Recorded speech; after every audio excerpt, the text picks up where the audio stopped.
Boy, oh boy, we got an action-packed episode today.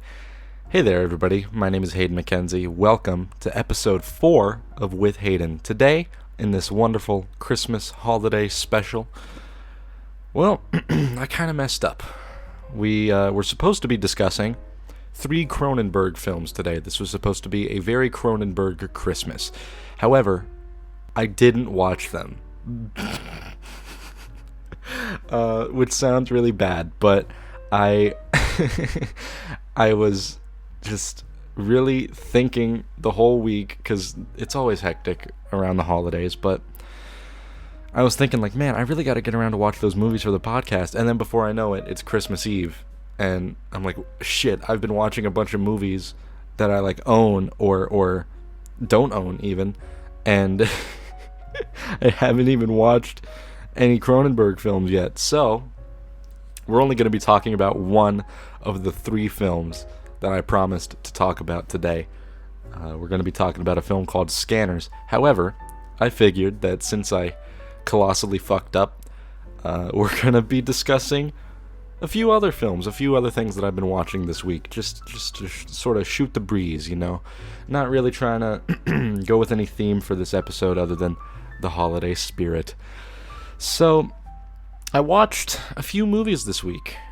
Typically, I don't go out of my way to rewatch things unless I feel like I could benefit from the rewatch. But this week, I watched a couple old family favorites. Got some family in town right now. We were taking a walk down memory lane, if you will. That said, that's not what I'm going to be talking about first. I watched the director's cut of Midsommar, which is not a family film.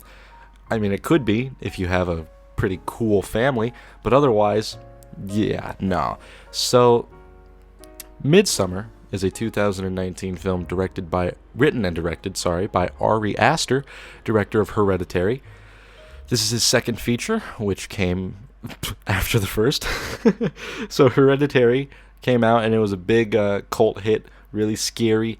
I do love Hereditary a lot. I think that film is incredibly just competently made. It showed so much potential, and I feel like that potential was definitely proven furthermore with Midsommar. So I went into Midsommar. I watched it, I think, in October of last year. Didn't see it in the theater, but I went into it not really knowing what to expect, and with those expectations, which weren't expectations, I was very shocked. Midsommar is a very shocking movie. There's no doubt about that. It's a very... it's so brutally uncompromising in its vision, and that's something that I admire every time I see.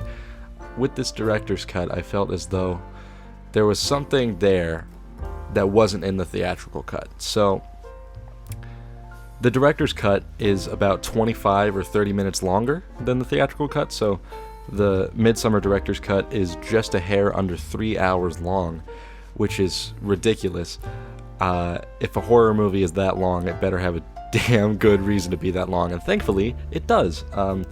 In this director's cut, a lot of scenes are added that are really just meant to build character, because I think that is the primary focus of Midsommar, is character, which is exactly why the first half of the movie is just a very, well, not necessarily happy-go-lucky. There's obviously a very traumatic beginning, but it doesn't feel like your traditional, almost Wicker Man-esque cult movie. It feels like a character movie, and it is a character movie at the end of the day.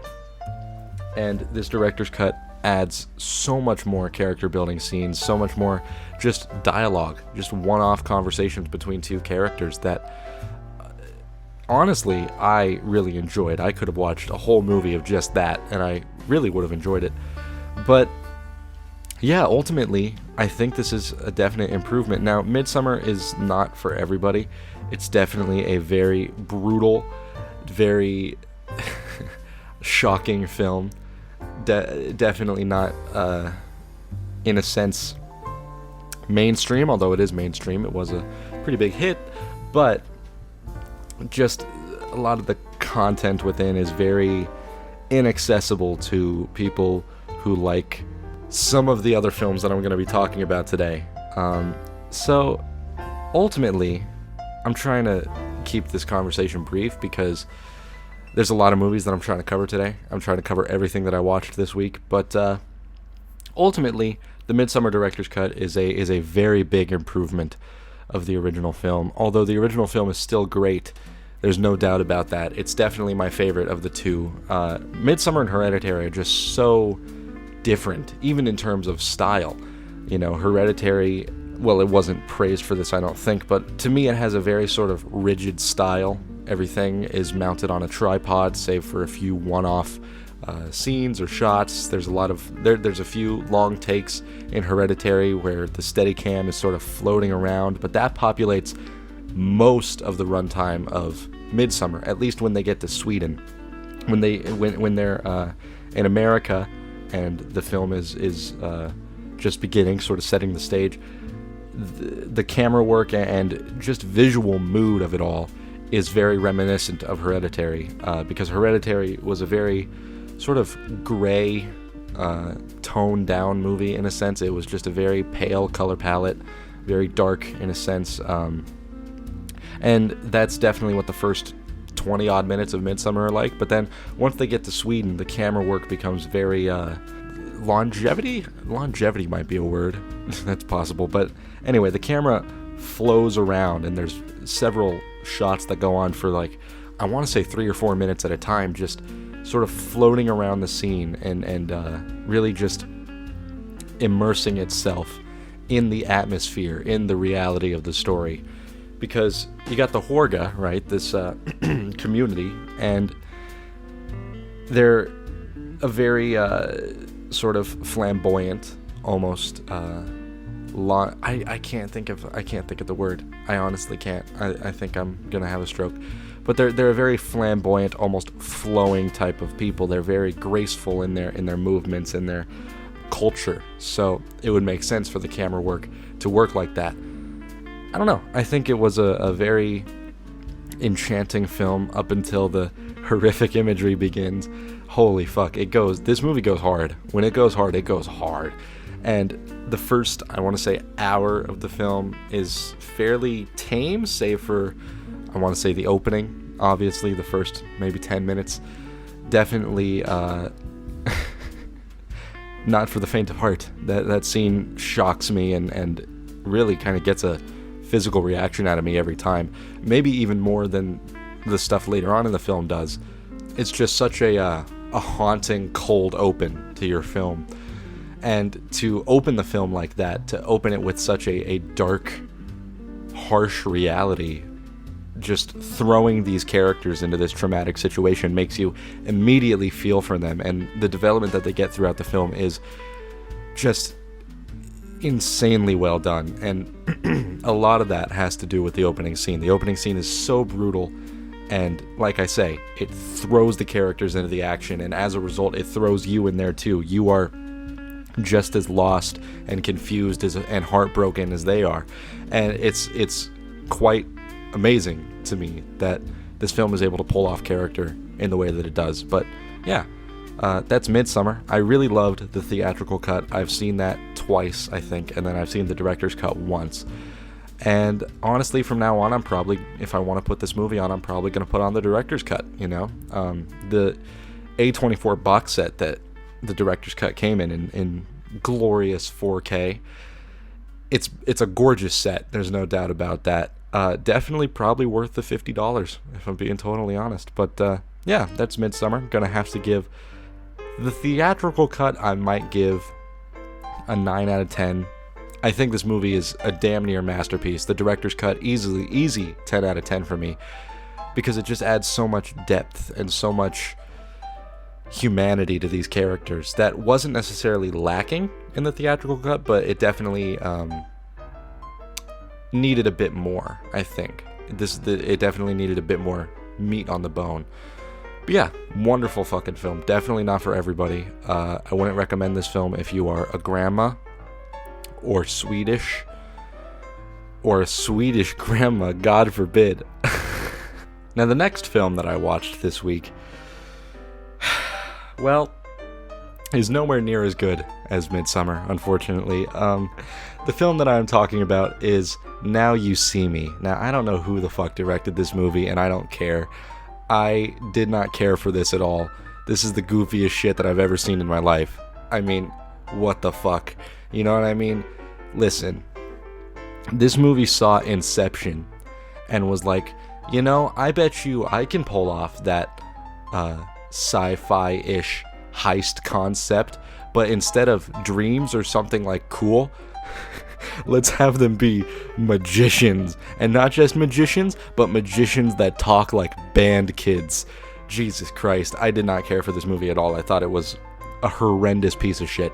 Unfortunately, I'm very sorry. I know that there's a lot of people who love this film. I mean, shit, it got a sequel, but this just was not hitting it for me. It was so gloriously on the charts. You know what I mean? This movie was not on the off the charts. I mean, this movie was sticking to the grid. It is the bare minimum for entertainment. Like, what the fuck? Outside of, like, the minimal acting talent that's there, I mean, there's quite a few just flat out stars in this film. I love Jesse Eisenberg. I love Mark Ruffalo, Morgan Freeman, Michael Caine even. Like, I love these folks, but like, what the fuck was this movie? They're spouting off this ridiculous, cringy-ass dialogue in service of a bullshit plot. I just had no idea what was going on the whole time. God, I don't know. There's not even much that I can say about it. It looks pretty cool. The visual effects are neat, I suppose, and the cinematography is certainly flashy. It's definitely in your face. The camera never fucking stops moving. The lens flares up the wazoo, but otherwise there's just nothing that I can say about this movie that is positive in any way. It's just so goofy, and it's taking itself way too seriously. I can't even fucking imagine someone who takes this movie or this franchise seriously. I can't imagine what that person is like. I mean, granted, I take things like Twin Peaks seriously, and that can be pretty goofy at times. However, part of me likes to think, I like to think that that is all in service of an overarching story, okay? Now You See Me is just devoid of any and all substance, and it's quite sad to watch. It's like you sit down and put this movie on, and you're just watching Hollywood die right before your eyes. I never want to see this movie again, let me tell you. I might watch the sequel at some point, because if you're gonna watch one, you gotta watch them all, you know? Fucking... I tried with Now You See Me, I really did. And I don't know what the general reception of this film is. I can certainly look real quick, but like, everything about this movie was just so cringe. It's like if Reddit and band kids made a movie, and it's just like, what the fuck, man? What the actual fuck is going on in this? I don't even know. Part of me wants to watch the sequel just out of like a morbid curiosity. It's like, okay, well, the lead actress isn't there because she was like pregnant, or she just didn't want to be in it, who knows. Which kind of defeats the whole purpose of the cult of the world's greatest magicians in the first film. You know what I mean? I don't know. It was just fucking weird. It was just a weird movie. And outside of like some in the moment entertainment, you know, I can't see me ever putting this film on again. Just don't watch it. Don't fucking watch it. Like, what the hell? There's so many better things that you could be watching Now You See Me. To the point where I don't even know what to say about it right now. I don't know if this podcast is going to be 2 hours long, or if it's going to be like 20 minutes, because there's quite a few films in this list, in this roster, that just unfortunately are not quite up to snuff. But yeah, that's Now You See Me. If I absolutely had to rate this film, I'd probably give it a 4 out of 10, 2 out of 5, because it does look very pretty. I would set this movie as my desktop, my screensaver, but otherwise, I never want to watch this fucking movie again. 4 out of 10. Let's see, what else did I watch this week? It's kind of hard to like recollect. I have a list somewhere, but it's not all that I watched this week. So I'm having a bit of trouble figuring it. RV. Okay, so RV. I don't know when this film came out. 2005 or 6, I'm willing to bet. Don't know who it's directed by. I don't give a shit. Starring the one and only Robin Williams. So RV is not a good movie. Not really at all. But it's got a hell of a lot of charm to it. I saw this movie for the first time, I want to say maybe even when it came out. I mean, I don't think I saw it in the theater, but very soon after, because I was really young when I first saw this movie. And yeah, it's kind of bad. It's not entirely funny all the time. It definitely has its moments where it's very, very cringe and very, very unlikable and very annoying. But whenever, for every moment that is not funny or every moment that doesn't stick the landing, there's at least one or two other moments that I genuinely find hilarious. So, oh yeah, I can't remember the... Oh yeah. So the scene where Robin Williams takes his family to meet the other RV family, the sort of hillbillies, and the hillbilly family has a daughter named Moon, and Robin Williams says, "Oh, Moon, that's kind of like a hippie name, isn't it?" And then the guy goes, "Oh, we named her after some country singer named Moon." And then he goes, "Oh, well, this is my son Carl. We named him after Karl Marx." And that's not funny at all, but just the silence that happens afterward, because a lot of comedy movies, especially modern comedies, whenever they pitch a really funny joke, there's just a moment of silence so everyone in the theater can laugh and they won't miss anything. And so many of those, like, sort of dead spaces in RV are just silent whenever you watch it. And that's what makes it so much fucking fun to watch.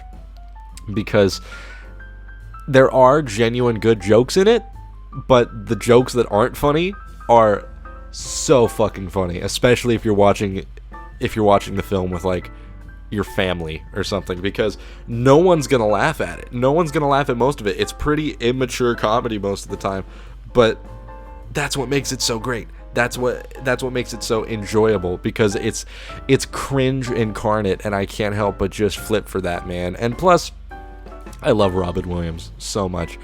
His death impacted me in a way that I didn't think possible for a celebrity or a famous figure such as him. He was just such a fundamental part of my life and my upbringing in so many movies that I loved. Jumanji, this film, RV, it's just so many classics, calling these two films classics, but he was just such a charismatic man and such a funny man, a genuinely funny man, and he was accessible to anyone of any age. And his passing was just so sad, because that was one of the... I mean, I must have been like 10 when Robin Williams died, and it was just very saddening to see stuff like, especially the way that he died, to know the way that he died at such a young age, I mean, I'm sort of just rambling here, but yeah, just love Robin Williams to death, and as a result, I sort of look at everything that he does with rose-colored glasses, because he just means so much to me, and he's such a funny guy. He brings a sort of light to any role that he plays, and I just love that so much. He's such a family man, He was comedy's family man, despite the fact that he could be very vulgar at times, especially in his stand-up. Holy shit. Like, let me tell you, his stand-up is some of the most vulgar, out there shit that I've ever heard, and I love it. So, yeah, that's RV. There's not much more to say about it than that. Honestly, I wouldn't watch it if I were you. It's not necessarily worth your time, which, is funny because I was just lumping praise onto it, but yeah, if you're not looking to just have that sort of uncomfortable comedy experience, it's definitely not worth your time, because it's ultimately a pretty forgettable comedy. But yeah, this movie this movie is very much like, I suppose I could compare it to Scooby-Doo and the Cyber Chase, because that movie is kind of ass. It was a straight-to-DVD animated Scooby-Doo film from the year 2000, and it's not, like, good at all. It's literally pretty bad, but it was just such a prominent part of my childhood, And it's not even nostalgia. I mean, it is nostalgia that fuels it. But every time I watch that or I watch RV, I just get this sort of childhood warmth that's very hard to come by anymore. But if you didn't have that same experience when I was like, when you were a little kid, then you probably wouldn't get much out of RV at all. But since I get a lot out of it every time I watch it, I'm giving this a 7 out of 10. So, after RV, a very chaotic viewing experience, I went ahead and decided to rewatch How the Grinch Stole Christmas for the first time since I was probably 6 or 7 years old. What the fuck? Okay, what the actual fuck is How the Grinch Stole Christmas? There's a car driving by right now, you're gonna hear that. I'm very sorry, I'm a horrible podcaster. I should just go to jail in hell. Anyway, How the Grinch Stole Christmas is the craziest fucking movie I've ever seen in my life, and it definitely isn't worth it at all. So, this movie is like renowned. Well, not like renowned amongst sort of people my age or the generation before me, because this was like the Christmas movie for our generation. The two live action Dr. Seuss films that came out around this time, The Grinch and The Cat in the Hat, will always be very apparent in my heart and my soul and my brain, because they were just always on. And rewatching these nowadays, I rewatched Cat in the Hat a few months ago. These movies were not made for kids. They're kids movies, but they were not made for kids. These movies have more adult jokes than they do kid jokes in them, to the point where I can't help but feel like how did I enjoy this when I was a kid? Like, it's fucking bizarre as shit. It's kind of scary at times. And here we are watching this movie with jokes about a swingers party. What? No kid's gonna get that. And bring it back to Cat in the Hat, there's so many jokes in that movie that I did not get as a kid that completely went over my head. And watching it nowadays, it's like, dude, he unraveled that photo of the kid's mom and his hat like sprung up. That motherfucker got a boner. That's some weird shit right there, man. I ain't never seen anything like that in my life. And the fact that that's just in a movie that's rated PG, what the fuck, man? So yeah, The Grinch. If I'm being totally honest, the first 20 minutes are the only good part of the whole movie, because it runs out of spunk after the 20-minute mark, and it's still trying to keep up this like insane, bizarre, like psychedelic acid trip of a tone, but it just doesn't have enough going for it to last 100 minutes. Like, this movie's an hour and 45 minutes long, and I'd say I got pretty much bored about 20 minutes in. I think that would be when the Grinch initially returns to his cave, or like when they show the origin story of the Grinch. So the Grinch is a baby. Everything before that is great. It's fucking insane. It's cracked out, and I love it.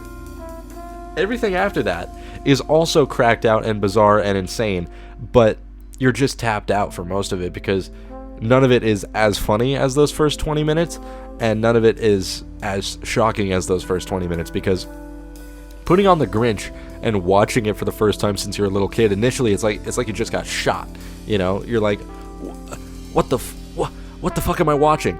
And that feeling is what the film thrives off of, especially in older age, I feel.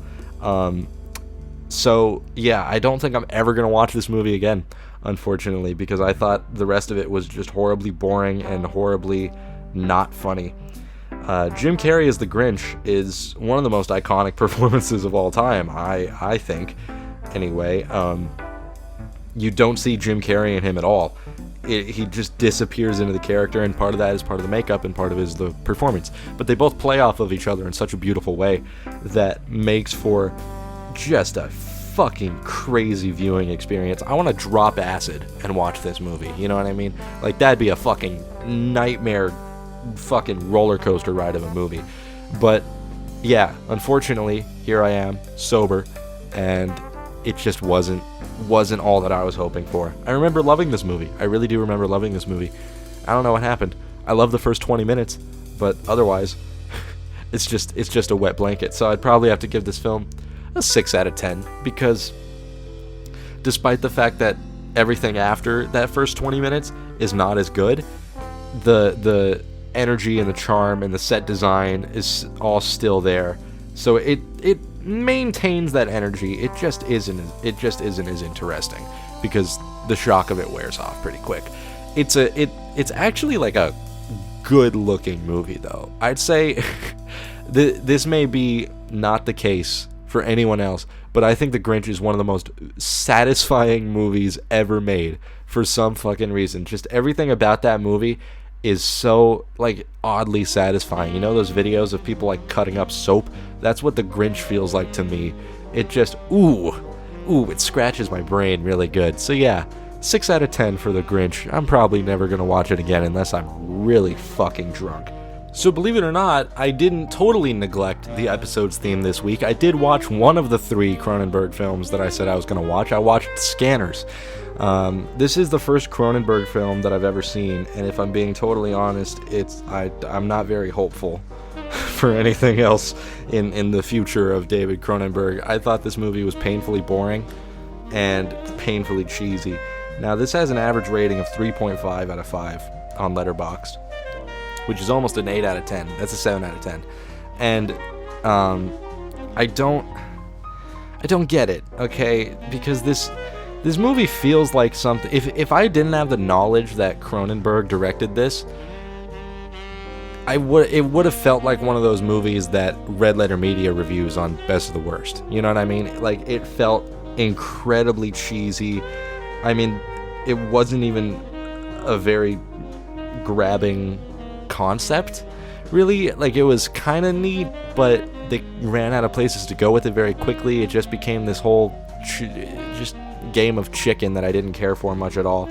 I think it's despite the fact that it looks kind of cheap, I think the look of it is very stylistic, very gritty, and I can appreciate that. What I can't appreciate is anything else apart from, like, the makeup. The makeup and prosthetics and everything is definitely the highlight of this movie, because they looked fucking insane every time. Obviously the standout is the exploding head, which I'll put up on screen now in a strobe light GIF. Just kidding. Don't fucking do that.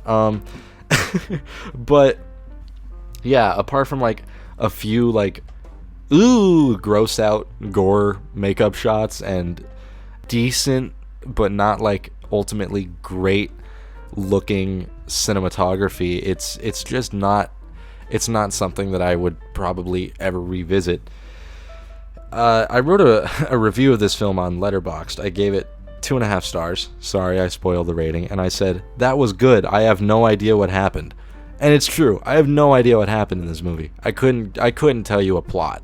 You know what I mean? Like, it's just... Okay, so you got the main scanner So scanners are telepathic people who can control thoughts, but also, like use brain powers. And so with the brain powers, there's, like, bad scanners, and a certain company gets good scanners to hunt the bad scanners. So the bad scanners are being hunted, but it turns out at the end of the movie, the main bad scanner is the brother of the main good scanner, and they're both the sons of the doctor who owns the corporation that the good scanners are working for to get the bad scanners. And so that's the whole plot of the movie. We gotta get the bad scanner. He's a bad scanner guy. We better go get him. And I don't care. I don't care at all. I'm really just... this whole time I was just sitting there with glazed eyes waiting for the next big gore set piece, because that's all I wanted out of this, and it's all I got out of it. But even then, I didn't get a whole bunch. Apparently there's 2 more Scanners films. There's like a trilogy. I don't know if Cronenberg was attached to those at all, but catch me never fucking watching those. And this movie isn't terrible. It'd be hard for me to even call it bad, because I think there's incredible talent on display here, you know, like, aside from the fact that all of the performances are very stilted and cardboard. I think Cronenberg always knew how to shoot a movie, because this is a very competently shot movie, despite it looking ultimately very cheap. I don't know. I would be interested to see what else he's made. I was going to watch Naked Lunch, but I can't find a copy of that for the life of me. Luckily, Scanners was on HBO Max, but Naked Lunch, you have to get the Criterion of it, and that's like $30, and it would have taken a week to get here because I live in a small town, and fast shipping is just not a thing here. So, yeah, there's really not much that I can even say about Scanners, which maybe the fact that I didn't watch 3 Cronenberg films is a good thing, because it might not have made for a very entertaining episode. Ultimately, it would have been very short. I mean, who knows? Maybe Naked Lunch is a masterpiece. I simply don't know. I do want to watch it at some point. I may cover that in a different episode.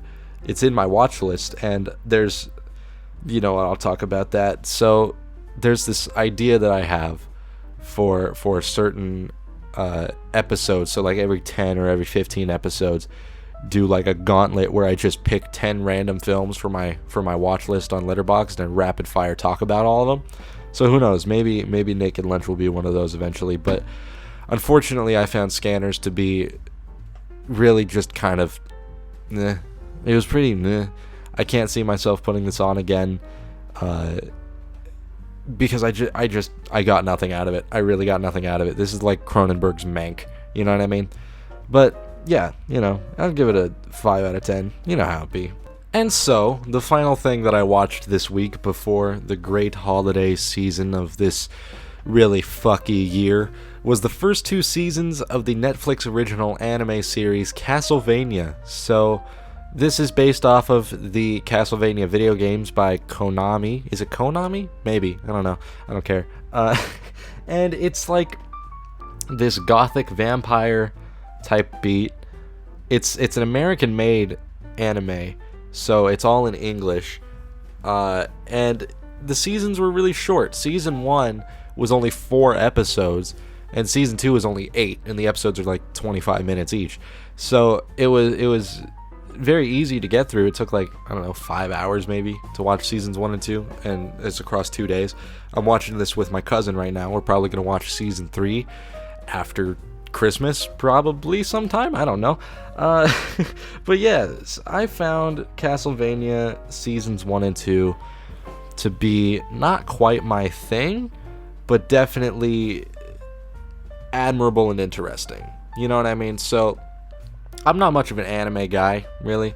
I find the style a lot of the time to be ridiculously over the top, and most of the time it's unwarranted.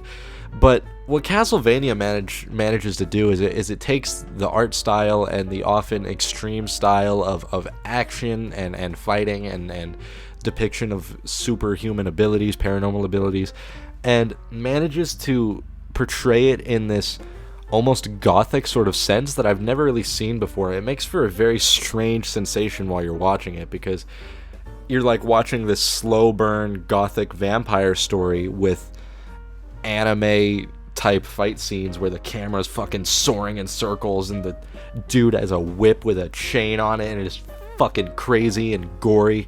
And there's so much. This is one of the goriest fucking shows I've ever seen in my life. In episode 2, there was a dead baby. And, you know, when you introduce dead babies 2 episodes into your series, you know that, like, you know, you're not going to hold any punches on this shit. And they don't. It's a very brutal, very vulgar show. A lot of language, a lot of violence. And ultimately, I dig it. I do dig it. I'm looking forward to season 3, but I'm not sure if, as of now, I fully like where the story is going. I don't like to talk about story much when I talk about movies because I feel like plot should not impact your thoughts on a movie. I think that if a film is good, it can make any plot seem sort of to fit your tastes. You know what I mean? So, like, for example, Castlevania. I don't like anime, I don't like vampires, but this was competent and substantive enough, and it portrayed it in a style which I could get behind, to the point where I was able to accept all the goofy vampire terminology and shit like that, because it was genuinely interesting and it genuinely grabbed me. So I don't like talking about story much, but the way that season 2 ended, I feel like it went on for like one episode too long, and then that one episode set the story in a direction that I just don't know about. There's one arc that I think has a lot of potential in season 3, and I can't remember the guy's name. I think it's Isaac. Could be Isaac. There was Isaac and then another guy, and there was one with hair and one without hair. I'm talking about the one with hair who's in the desert. Okay, so if you've seen the show, you know what I'm talking about. And his setup for season 3, sort of setting him up as a villain, perhaps, is very, very interesting and very sort of hardcore. I was not expecting it to take a turn like that, because so what this guy is, right? I think his name is Isaac. He is a forge master, so that means that he can take a dead body and bring it back to life as like a creature of hell to work for him or his master, which was Dracula. So at the end of season 2, he's all alone in the desert, and he's drinking at an oasis, and this group of assholes comes up to him, and they're trying to like rough him up and give him a hard time. So he just graphically, brutally murders all of them and brings them back to life through forging, and makes them his servants. And he plans to just build an army of these fucking undead slaves, that's some heavy metal shit, dude, both in terms of like metal and like heavy metal magazine. I would read that in a heavy metal magazine, dude. That's some crazy that's some hardcore shit. And I really like that. As for everything else, it seems like it's kind of just at a stalemate, you know. I don't know where they're going to go with season 3, and you know, I don't entirely mind that either. I don't like being able to predict where a show is going to go. So yeah, ultimately there was quite a bit of promise in seasons 1 and 2 of this show. I hope they don't fuck it up in season 3, because I like how both seasons 1 and 2 manage to tell this overarching story, but within they have their own narrative that almost just feels like you're watching an extended movie rather than 8 episodes of a TV show. I really appreciate when a show can do something like that. Breaking Bad was very good at that. That whole series just feels like a 60 or 70 hour movie. You know what I mean? So yeah, I quite liked seasons 1 of 2 of Castlevania, and I think they're making a season 4 as well, so that'll be interesting. Might watch it if I like season 3. Who knows?